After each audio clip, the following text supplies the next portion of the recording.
तो नमस्कार साथियों, मैं विकेश कुमार आप सभी को स्टैट्स क्लास में तहे दिल से स्वागत करता हूं। और आज हम देखने वाले हैं क्लास 12 का वीवीआई ज्योग्राफी का प्रश्न है, जो हमारा पार्ट 3 वीडियो होगा। अगर आप पार्ट 1 पार्ट 2 नहीं देखे हैं तो प्लेलिस्ट में जाकर देख सकते हैं। चलिए देखने स्टार्ट करते हैं। सबसे पहला टॉपिक है यूरोप के आंतरिक जलमार्ग क्या है। तो है क्या कि विश्व में फ्रांस और जर्मनी का जो है बड़ा आंतरिक जलमार्ग है। पूरे विश्व में सबसे बड़ा जो आंतरिक जलमार्ग है वो फ्रांस और जर्मनी का बड़ा जो है आंतरिक जलमार्ग है। पहली बात आपको याद रखनी। दूसरी बात, जो आपका सोन और राइन के सहायक नदियों के साथ साथ ये उत्तरी सागर में मिलती है। ये कहाँ मिलती है? तो सोन और राइन के राइन नदियों के सहायक नदियों के साथ साथ उत्तरी सागर में मिलती है। तो आपको दो बात याद रखनी है कि विश्व में फ्रांस और जर्मनी का बड़ा आंतरिक जलमार्ग है। इस जलमार्ग के माध्यम से अनेकों व्यापार किए जाते हैं, ठीक है, यातायात किया जाता है। आप ये सारी बातें, कोई भी जलमार्ग हो या कोई भी सड़क मार्ग हो या कोई भी रेल मार्ग हो, उससे खासकर यातायात किया जाएगा और यातायात के साथ साथ व्यापार भी उससे किया जाएगा। फिर वहाँ उसके लिए मतलब वहाँ उस यातायात के माध्यम से आर्मी भी जाएगी, मतलब सेना भी उसी रास्ते से जाती है, ठीक है। तो ये सारी बातें भी आप उसमें लिख सकते हैं। ये आपका है क्या, विश्व में फ्रांस और जर्मनी में बड़ा आंतरिक जल मार्ग है और इस जल मार्ग के माध्यम से यातायात किया जाता है, व्यापार किए जाते हैं, ठीक है, आर्थिक लाभ के लिए व्यापार किया जाता है और क्रियाविधियों को भी किया जाता है। फिर आप इसमें लिखेंगे कि सोन और राइन के सहायक नदियों के साथ साथ ये उत्तरी सागर में क्या होता है, मिलती है। अब देखिए पार महाद्वीपीय रेल मार्ग। तो है क्या कि यह रेल मार्ग पूरे महाद्वीप से लगभग गुजरता है, इसलिए इसको पार महाद्वीपीय रेल मार्ग कहते हैं। क्या सुना आपने? यह रेल मार्ग पूरे महाद्वीप से लगभग गुजरता है, इसलिए इसे पार महाद्वीपीय रेल मार्ग कहा जाता है। इसका निर्माण जो है क्यों किया गया? तो आर्थिक क्षेत्र के लिए, आर्थिक कारणों से, राजनीतिक कारणों से और यातायात के लिए किया गया। मैंने आपको कोई बताया कि कोई भी मार्ग जो है ना उसे खासकर लाभ कमाने के लिए किया जाएगा। गवर्नमेंट अगर रोड भी बनाती है ना तो उसको रोड से लाभ है, तभी जाकर रोड बनाती है, नहीं तो रोड नहीं बनाती। तो भाई क्या, इसका निर्माण आर्थिक लाभ के लिए, राजनीतिक लाभ के लिए और यातायात के लिए किया गया। फिर है क्या, यह लंबी यात्रा की सुविधा भी ये क्या करता है, प्रदान करता है। हालांकि पूरे एशिया में फैला हुआ है, तो इसलिए क्या जी, लंबी यात्रा भी आसानी से आप इसे रेल मार्ग की तरह से कर सकते हैं कम खर्चों में। हालांकि हवाई जहाज से कीजिए तो ज्यादा खर्चा पड़ेगा, ठीक है, लेकिन जल्दी पहुंच जाइएगा। तो हमने इसमें क्या बताया कि पार महाद्वीपीय रेल मार्ग, यह रेल मार्ग पूरे मतलब जो रेल मार्ग पूरे लगभग क्या होते हैं जी, महाद्वीप से गुजरता है, उसे पार महाद्वीपीय रेल मार्ग कहा जाता है। अब इसका बनाने का उद्देश्य ये था कि मतलब यातायात आसानी से हो जाए, आर्थिक कुछ लाभ हो जाए, राजनीतिक भी लाभ हो जाए, ठीक है, और फिर लंबी यात्राएं जो है बहुत ही आसानी से कर पाए कम खर्चों में। अब है ओरिएंट एक्सप्रेस। मतलब एक्सप्रेस का मतलब, एक्सप्रेस में मतलब ही रास्ता होता है, कहता जी रास्ता। जैसे कि आप मतलब कहीं लिखेंगे जाएंगे ना तो लिखा होगा कि मतलब क्या होते हैं, मतलब अनेकों प्रकार के एक्सप्रेस वे लिखा जाता है। एक्सप्रेस वे मतलब बहुत बड़ी बड़ी जो जहाँ रोडें रहती हैं वहाँ पे एक्सप्रेस वे लिख दिया जाता है।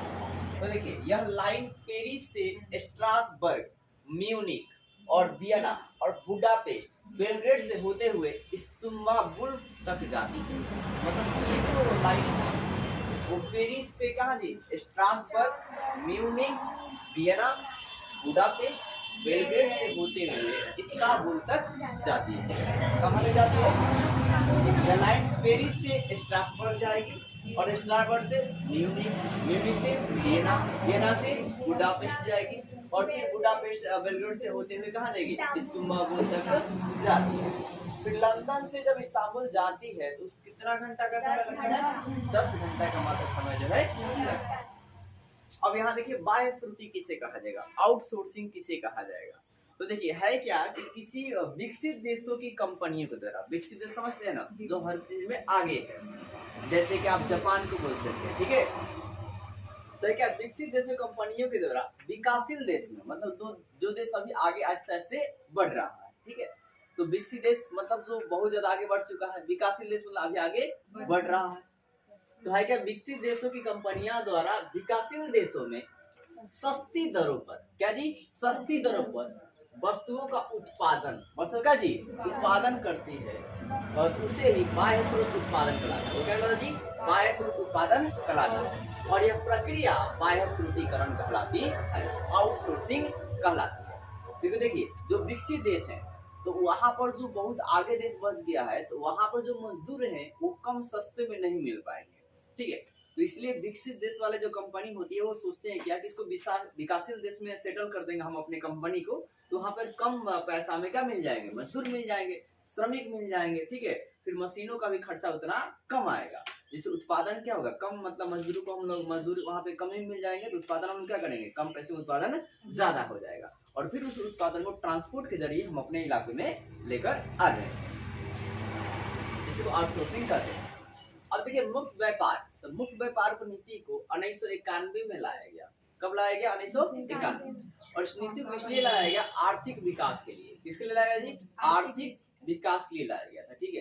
ये आपको पॉलिटी में भी जानना है, ज्योग्राफी में भी जानना है, ठीक है, और दोनों में ही पूछता है, पॉलिटी में भी ज्योग्राफी में भी। तो मुक्त व्यापार क्या होता है, देखिए किसी देश में मान लीजिए कोई एक देश है, दूसरे देश में व्यापार करना चाहता है, तो वो व्यापार करता है, तो उसके बाद अनेकों प्रकार के उसके लिए नियम कानून बनाए गए रहते हैं, ठीक है।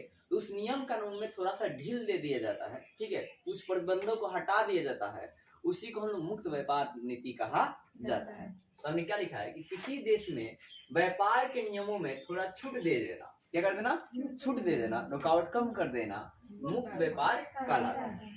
इसके तहत वैश्वीकरण, औद्योगिकरण और तथा निजीकरण को बढ़ावा मिलता है। किससे भाई साहब, मुक्त व्यापार की नीति से। तो देखिए वैश्वीकरण आपको मतलब जानते हैं कि वैश्वीकरण किसे कहता है, कि मतलब जहां पर सभी देश के लोग आपस में व्यापार करते हैं उसे वैश्वीकरण कहा जाता है। वैश्वीकरण से क्या होता है कि मतलब बोली का भी आदान प्रदान होता है, ठीक है, मतलब लोग एक देश से दूसरे देश जब आएंगे तो वहाँ पे मतलब जो भाषा था वो निकलेगा ही, तो उससे भाषा का क्या होगा, आदान प्रदान होता है वैश्वीकरण से। ये वैश्वीकरण की बात है। फिर आप बात करते हैं भोजन का आदान प्रदान होता है, जैसे आप नूडल्स खाते हैं वो आपकी भोजन नहीं है, चाइना की भोजन है, ठीक है, लेकिन आप खाते तो हैं। तो उसी प्रकार आपका है क्या कि मतलब भोजन का भी क्या होता है, आदान प्रदान होता है। समोसा को ले लीजिए, समोसा आपका शब्द नहीं है, ठीक है, ये भी आपका मतलब विदेशी शब्द है। फिर बात करते हैं आपका क्या होते हैं, आर्थिक पैसा का भी आदान प्रदान होता है, मतलब कहीं बोलता है कि उधर डॉलर चलता है, इधर रुपया चलता है, समझ रहे, तो उसकी जानकारी मिल पाती है हमें। अब ये हो गया औद्योगिकरण और वैश्वीकरण। औद्योगिकरण के बारे में क्या है कि मतलब आपका है क्या कि उद्योगों को बढ़ावा देना औद्योगिकरण कहलाता है, मतलब बड़े बड़े कारखाने लगाना, बड़े बड़े कंपनियां लगाना, ठीक है, इसको बोलते हैं औद्योगिकरण। औद्योगिकरण में क्या होता है कि श्रमिक के मतलब कम काम करते हैं, मशीनें ज्यादा काम करती है।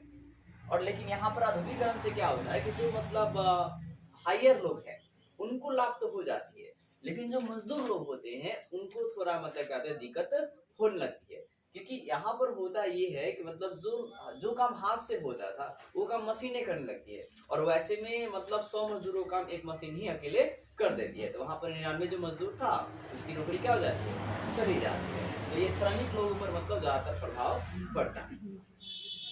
अब है क्या निजीकरण।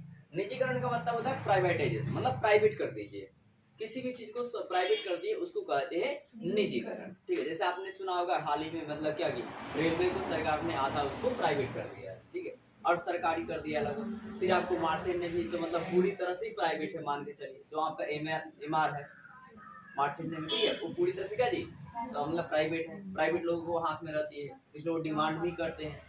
तो निजीकरण से मतलब आपका होता है क्या कि मतलब किसी सरकारी संस्था को मतलब है क्या प्राइवेट कंपनियों को सौंप देना निजीकरण कहलाता है। अब उसका मालिक एक ही होगा, ठीक है, उसकी मालिक सरकार नहीं होगी।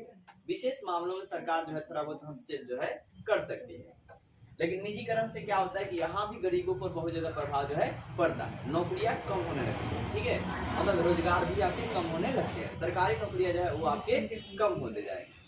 और जिस तरह देखिए छोटे जो देश होते हैं जिसमें मतलब बहुत ज्यादा मतलब जनसंख्या कम है, वहां पर आप निजीकरण करते हैं तो वहां पर अच्छा होगा।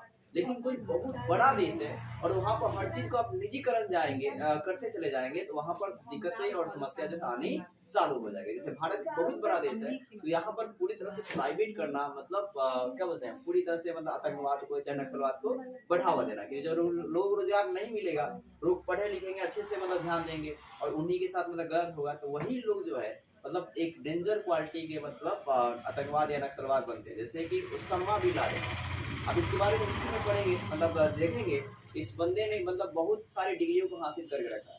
मतलब किसी भी आप विलन को जो मेन मतलब आगे देखेंगे वो बंदा कहीं ना कहीं बहुत ज्यादा मतलब टैलेंट वाला, और उसके बाद उस क्षेत्र में उतरा। इसलिए मतलब कहा जाता है कि अगर किसी आप अच्छे इंसान को बताएंगे, ज़्यादा सजा दिए ना, तो कहीं मतलब उसको दिक्कत लग गया कि समाज ने मेरे बहुत ज़्यादा दिक्कत कर दिया है, तो यार कि पूरा समाज सफाया करने के लिए तैयार है, क्योंकि वो माइंड के साथ साथ मतलब शरीर से कम दिमाग से ज़्यादा चलता है।